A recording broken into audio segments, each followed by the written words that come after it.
శ్రీ విష్ణు సహస్రనామ స్తోత్రం.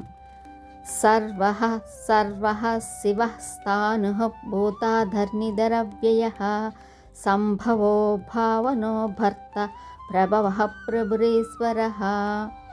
అర్థం: సమస్తము తానయ్యుండి సర్వజీవకోటి తనయందే కదలి మెదలి లయ చెందడం, సంహార కాలమున శృణాతిగా సంహరించువాడు లేదా సంహరింపజేయువాడు, శుభప్రదాతయై బ్రహ్మము, రుద్రుడును, విష్ణువును, ఇంద్రుడును, సకలమునకు ఆది కారణము అయినవాడు, స్థిరమైనవాడు, నిత్యుడు, సర్వవ్యాప్తి స్థాణువు అయి ఆది కారణమై నశించని ఐశ్వర్యము, విశ్వకళ్యాణము కాంక్షించి వివిధ అవతారములతోనూ కర్మలను బట్టి ఫలితములిచ్చువాడు, తన వలనే సమస్తము నడుచుటచే పంచభూతములు